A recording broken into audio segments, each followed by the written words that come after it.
Alam mo ba na sa halagang 3 pesos na puhunan bawat isa, pwede ka nang kumita at makaipon ng 27,000 o higit pa.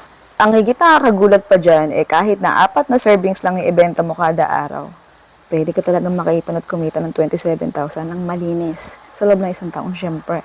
Oo, kota lang yun yung 4 na servings. Oo. Pakadali lang nun, girl. Oo. So, yan, lagay tayo ng bread flour. Mga 1 cup yan. Oo, 1 cup ng bread flour. Oo, next natin ay, ayan, instant dry yeast. Madalas sa mga recipe ko pagka tinapay, ginagamit ko talaga instant dry yeast eh. Bihira ako gumamit ng active dry yeast, katagal-tagal kasi hintayin mo pang umalsa bago mo ihalo sa dry mixture. Eto, pagka active dry yeast, instant dry yeast, kapag ka instant, diretso na. Oo, tapos ayan, lagay tayo ng azucal. Konti lang nilagay ko. Kailangan pa din Lagay din tayo dito ng margarine. Kung wala kang margarine o margarine, Regina mo, pwede kang gumamit ng butter. Oo. Tapos, itlog. Ano daw? Sorry na. Kahit anong size, pwede. Oo, tas tubig, konti lang din. Sa itlog, kung ikaw ay bawal sa itlog, ka na maglagay. Tapos, dagdagan mo na lang konti yung tubig. Oo, pwede yan. May recipe akong gano'n, walang itlog.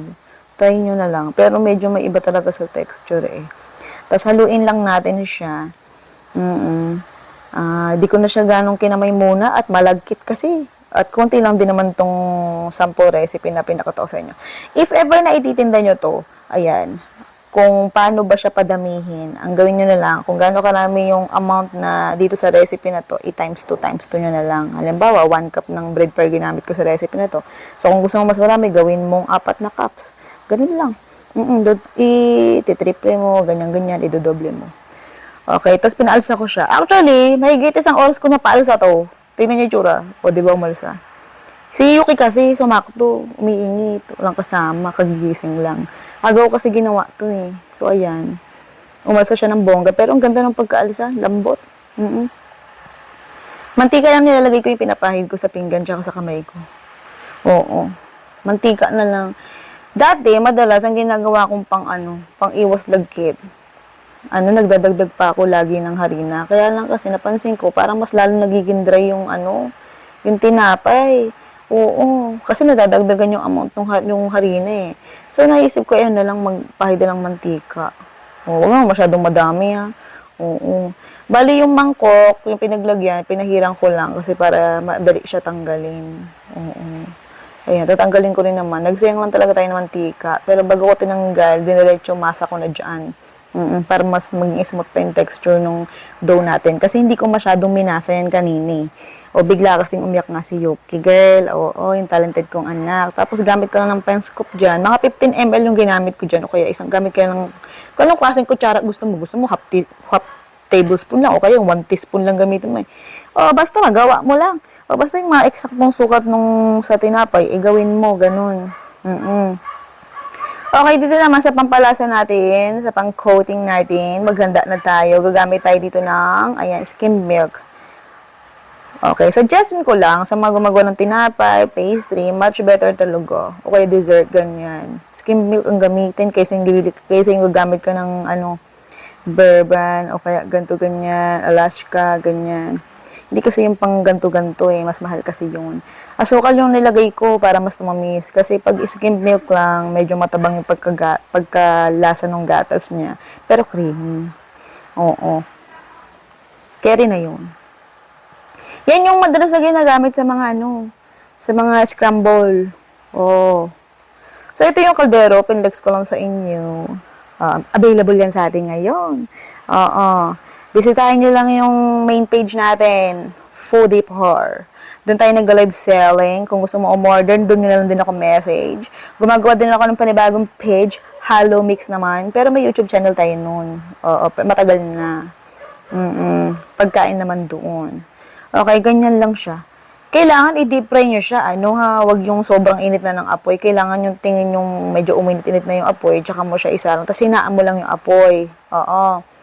Mainit-init na yung mantika. Puro apoy binanggit ko Oo, at ganyan lang. Hintayin mo lang siya mag-golden brown. Kung ayaw mo naman masyado siyang ma-brown-brownish, ayan, ang gawin mo na lang, halu-haluin mo para magbalanse yung luto o yung kulay. Oo. Ayan, ganyan yung tsura niya. Tsaka dapat talaga mahina. Kung nagmamadali ka, wala kang magagawa, kailangan talaga mahina apoy. Masusunog eh. Ang mangyayari niya, masusunog yung labas, tapos yung loob, mahihilaw. Oo, ang hinahabol kasi natin dyan, maluto hanggang loob. Tingnan nyo kung mapapansin nyo yung pagkabilog ng dough natin, hindi naman siya bilog na bilog. Malambot yung pagkakagawa natin ng dough, masarap, lambot. Goods na goods. Pwede nyo rin gamitin yan, dough sa mga donut nyo. Lagyan nyo lang butas yan. Pwede ng donut. Tapos lagyan nyo ng ibang flavor. Oo.